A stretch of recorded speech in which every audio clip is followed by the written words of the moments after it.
మాట్లాడకండి. అర్హత మీకు లేదు అసలు. వినండి, అన్నగారు మీరు వినండి. నేను యాక్సెప్ట్ నా తెలుగు సంస్కారం ఏంటో, నా జీవితం సంస్కారం నేర్చుకున్నాను నేను వయసుతో పాటు. పవన్ కళ్యాణ్ గారు ఏం మాట్లాడతారు మీరు? మీరు సత్య గారు ఒక్కసారి వినండి. సత్య గారు కాదు, శ్రీనివాస్ గారు. ఆయన శ్రీనివాస్ గారు అండి. శ్రీనివాస్ గారు ఒక్కసారి వినండి. ఇది నేనల్లా, మీ కూటమి సభ్యురాలుగా మీకు ప్యానెల్లో ఉన్నటువంటి జ్యోత్స్న గారు మీరు ఇందాక జాయిన్ అవ్వలేదు పాపం. ఆ జాయిన్ అవ్వనటువంటి సమయంలో వాడిన పదాలు ఎక్కడా కూడా మేము ముందు నోరు జారము, నోరు జారినా పదాలు జరిగినా ఇది జరిగినా ఆవిడ మాట్లాడిన పదాల్లో నేను అడిగింది నరేంద్ర గారు వినండి. ఈ కొడాలి నాని గారిని యొక్క మాటలన్నీ మీరు విన్నారు.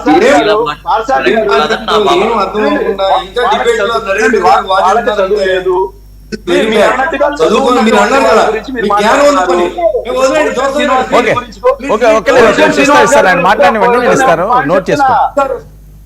శ్రీనివాస్ గారు ఏమన్నారు? చదువుకి సంస్కారానికి సంబంధం లేదు. లేదు. అండ్ ఇంకొక పాయింట్ చెప్తున్నా, ఎలక్షన్ ఏమీ జరగలేదు, గొడవలు జరగలేదు. శ్రీనివాస్ గారు ఇస్తాను. చాలా ఆశాస్వాదంగా ఉంది నరేంద్ర. ఒక్క నిమిషం. మీరు వినలేదు. మాటలు కాటిది, ఎందుకంటే దానికి కొంత సంస్కారం అయిన వాళ్ళు మాట్లాడతారు. ఇప్పుడు ఇవాళ కట్టలు దొరుకుతూ ఉంటే, పోలీసులు సీజ్ చేస్తూ ఉంటే, లెక్కర్లో శ్రీనివాస్ గారు మాట్లాడినప్పుడు మీరు ముగ్గురికి ఆయనే సమాధానం చెప్పాలి కదా. ఒక్క నిమిషం నేను ఇస్తాను, వెంటనే ఇస్తాను. మాట్లాడితే మా మనిషి అని చెప్పుకుంటే సిగ్గుపడుతున్నాను నేను. సరే ఓకే. ఎవరు మీరు మా మనిషి అని చెప్పుకుంటే మీ ఫ్యామిలీతో శ్రీనివాస్ అన్న మీరు ఒక్క నిమిషం వినాలి. మీరు మధ్యలో ఇట్లా మాట్లాడితే ఏముండదు. మీరు ఒక్క నిమిషం ఓపిక వినగలుగుతారని నేను చెప్తాను. మీరు ఒక్క నిమిషం వినండి. మా మనిషిని చెప్పడా సిగ్గుపడతానని నేను ఎన్నో సందర్భాల్లో సిగ్గుపడ్డా. ఏంటిదో తెలుసా? ఒక స్టేజ్ లో పౌరుషం ఫీల్ అయ్యా. మా అమ్మను తిట్టించినందుకు, మా ఇంట్లో వాళ్ళని తిట్టించినందుకు. ఇదే పవన్ కళ్యాణ్ గారు ఆవిర్భావ సభలో మాట్లాడిన పదాలు నేను మీకు చెప్తున్నా. ఎంత పౌరుషంగా ఫీల్ అయ్యానంటే నేను కూడా, మా అమ్మని తిట్టించినందుకు ఇదే తెలుగుదేశం పార్టీని అతపాతాళంలోకి తొక్కుతానన్న పార్టీలోకి మీరు చేతులు కలిపారు.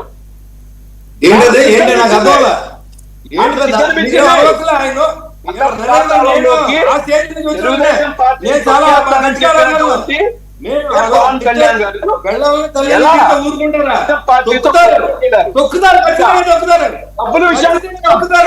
డబ్బుల విషయం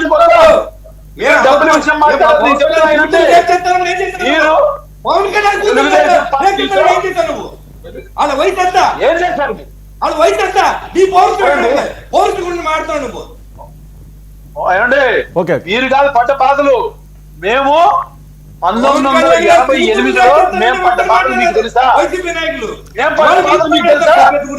మీకేం తెలుసా అండి? మీరు తర్వాత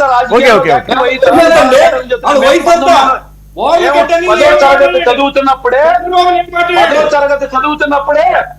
మేము కేసులు పెట్టించుకున్నాం. మీకు తెలుసా? తెలుగుదేశం ప్రభుత్వం ఎన్నో నాయకుడు మీరు అవకాశాలు రాజకీయాలకి మీరు తెరచారు. నాకేం చెప్పకుండా అవకాశాలు రాజకీయాలకి మీరు తిరిగి వాళ్ళ కాళ్ళు పట్టుకునే పరిస్థితి మీరు తీసుకొచ్చి ఇవాళ మీరు మాట్లాడుతుంటే ఆనందంగా ఉంది.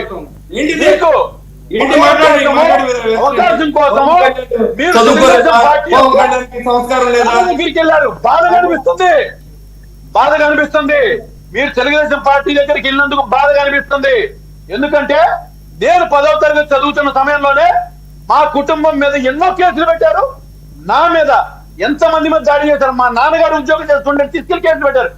ఏందన్నగారు మీరు చెప్తారు? రాజకీయం ఏదో నిన్న మొన్న వచ్చి నేర్చుకోలేదు. రాజకీయం గురించి దానికన్నా ముందే ఎన్నో బాధలు అనుభవించినటువంటి ఆ కుటుంబం నుంచి వచ్చాను నేను. మీరు డబ్బుల గురించి మాట్లాడారు. నేను చెప్తున్నాను చూడండి, ఇదే పవన్ కళ్యాణ్ గారు ఆవిర్భావ సభలో